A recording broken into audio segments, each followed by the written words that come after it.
اور ہم نے کہا جی کہ براہ راست لڑائی لگ گئی ہے سپریم کورٹ میں اور حکومت کے درمیان. اچھا, کابینہ کا فیصلہ تھا, رجسٹرار واپس ہوگا, راتوں رات یہ فیصلہ کیا گیا اور عمر عطا بندیال صاحب کو نیچا دکھانے کے لیے یہ فیصلہ کیا گیا. لیکن اگلے روز کیا ہوا؟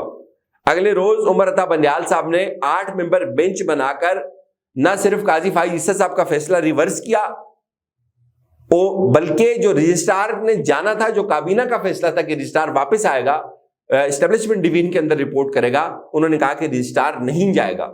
انہوں نے رجسٹرار کو روک دیا. کیا بگاڑ لیا کابینہ نے عمر عطا بندیال صاحب کا؟ اور عمر عطا بندیال صاحب نے یہ ثابت کیا کہ رجسٹرار نہیں جائے گا. اس نے انہوں نے یہ ثابت کیا کہ وہ پاورفل آدمی ہے, انہوں نے اپنی انا کو پروٹیکٹ کیا اور رجسٹرار صاحب کل سپریم کورٹ سے ریٹائر ہوئے. اچھا, اب آپ دیکھیں, اسی کابینہ نے پیسے نہیں دیے تھے, پنجاب الیکشن کے پیسے نہیں دیے اس کابینہ نے, کچھ ہوا؟ کسی کو ٹس سے مس ہوئی؟ کچھ بھی نہیں ہوا. اسی کابینہ نے اس وقت جو تباہی اور بربادی مچائی ہوئی ہے, کچھ ہوا؟ کچھ بھی نہیں ہوا. پنجاب کے الیکشن نہیں ہوا. اب آپ یہ سوچیں, ایک لمحے کے لیے سوچیں نا, یہ کیا ہو رہا ہے. پھر اب کچھ دن پہلے سپریم کورٹ کے اندر میں بیٹھا ہوا تھا, ایک سینئر آدمی میرے پاس آئے, انہوں نے مجھے کہا یار کہ اس وقت ملک کے اندر جو تباہی ہے نا, اس کا ذمہ دار کا یہ محترم المقام چیف جسٹس صاحب ہیں. میں نے کہا جی ہاؤ کم؟ انہوں نے کہا کہ دیکھیں, اگر قاضی فائز عیسیٰ صاحب یہاں ہوتے, وہ آر یا پار کر دیتے, وہ یہ نہ کرتے کہ اتنے عرصے سے مقدمات چل رہے ہیں, مسلسل پوری قوم ہیجان کے عالم میں مبتلا ہے, کوئی فیصلہ نہیں ہو رہا. سر آپ نہیں کر سکتے, آپ لکھ دیں, آپ کو پتا ہے کہ یہ سب کیا ہو رہا ہے. حکومت نے پیسے نہیں دیے, حکومت نے کابینہ سے منظوری کروا دی, وہ سب ایک ہوا, انہوں نے وہ سب اکٹھے ہو گئے, انہوں نے آپ کے ساتھ ایک جنگ لڑ لی اور آپ 3 معاملوں کے اوپر آپ نے بھی سٹینڈ لیا. جہاں معاملہ آپ کی اپنی انا کا تھا, آپ نے سٹینڈ لیا, آپ نے یہ ثابت کیا کہ آپ سب سے زیادہ طاقتور آدمی ہے. اور اس سے بھی بڑھ کے اب دیکھیں قاضی فائز عیسیٰ صاحب کا جو یہ ان کی نامزدگی یہ کیوں ہوئی.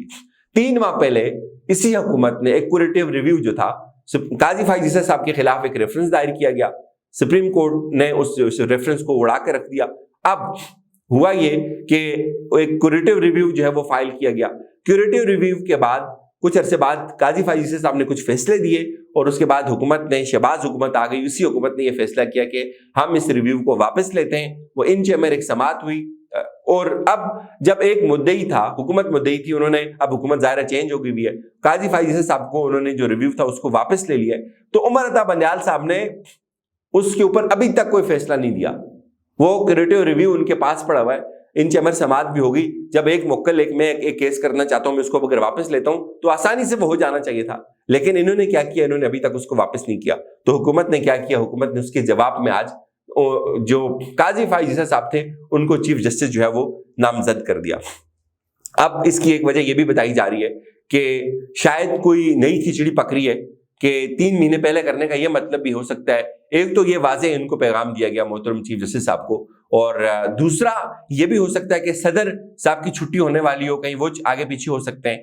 پھر یہ بھی کیا سرائیاں شروع اس وقت یہ بھی ہو سکتا ہے کہ چونکہ اس سے پہلے ہوا ہے, جو کوسا صاحب تھے ان کی اپوائنٹمنٹ بھی کچھ عرصہ پہلے ہوئی تھی, لیکن اتنی پہلے نہیں ہوئی تھی کہ 3 مہینے پہلے ہو جائے.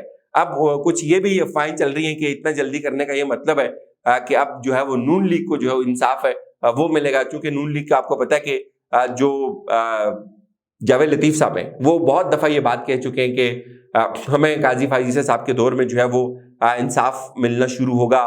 پھر وہ کہتے ہیں, کچھ لوگ یہ بھی کہتے ہیں کہ نااہلی جو ہے جہانگیر خان ترین کی اور نواز شریف کی وہ بھی ختم ہو جائے گی, اور بہت ساری باتیں. بہرحال میں یہ سمجھتا ہوں کہ آپ قاضی صاحب کے ساتھ بہت سارے لوگوں کو اختلاف ہو سکتا ہے, لیکن جو کم از کم جو چیزیں رکی ہوئی ہیں قاضی صاحب کے دور میں یہ چیز نہیں ہوگی. قاضی صاحب کے دور میں چیزیں آر ہوں گی یا پار ہوں گی, ان بٹوین نہیں رہیں گی. یہاں پچھلے 6 مہینے سے کوئی ایک فیصلہ بھی نہیں آیا. آپ یہ دیکھیں, میں کچھ دن پہلے وہ نوٹس پڑھ رہا تھا کہ جب نیب ترامیم ہوئی, یہ سارے ججز اکٹھے ہوئے, انہوں نے کہا جی نیب ترامیم اور سارا ریکارڈ منگوایا جائے, سیل کر کے دیا جائے ریکارڈ کو, ریکارڈ ضائع ہو سکتا ہے, اور لگتا تھا کہ یہ ترامیم اڑا دیں گے. آج تک اس کے اوپر بھی کوئی فیصلہ نہیں ہوا. پنجاب الیکشن کا فیصلہ آیا, اس کے بالکل آخری دن کے اوپر جو ہے وہ الیکشن کمیشن نے اس کو ریویو دیا, اس کے بعد ایک اور ایکٹ آ گیا, وہ بھی آج تک چل رہا ہے. اور پریکٹس اینڈ پروسیجر بل کے اوپر ابھی تک کچھ نہیں ہوا. 54,000 مقدمات ہیں. میں یہ اس لیے یہ بات کہہ رہا ہوں کہ 54,000 مقدمات ہیں اس سپریم کورٹ کے اندر، برکت سے جناب محترم چیف جسٹس عمر عطا بندیال صاحب کی، جو بلا وجہ یہ وقت ضائع کر رہے ہیں، 3 4 گھنٹے یہ بینچز بنتے ہیں جو پنجاب الیکشن کا معاملہ سن رہے ہیں، فیصلہ کچھ بھی نہیں نکلنا۔ 14 مئی کا معاملہ تھا، آپ آگے کوئی اور فیصلہ دے دیں، اکتوبر کے اوپر یہ اتفاق کر لیں، اس سننے سے کیا نکلے گا کوئی سمجھ نہیں آ رہی۔ 54,000 مقدمات، ظاہر ہے جب ججز اس طرح کے مقدمات کو سنیں گے تو وقت تو ضائع ہوگا۔ اب ظاہر ہے مشکل ہوتا ہے اس طرح کی باتیں کرنا، چیزوں کو کریکٹ پرسپیکٹو میں ہمیں رکھنا چاہیے، اور اللہ بھی یہ کہتا ہے کہ قولوا قولا سدیدا، تو اس میں اگر توہین عدالت بھی ظاہر ہے لگ سکتی ہے، لیکن تمام ججز کا احترام ہے، جو باتیں سمجھ آتی ہیں وہ کر دینی چاہیے۔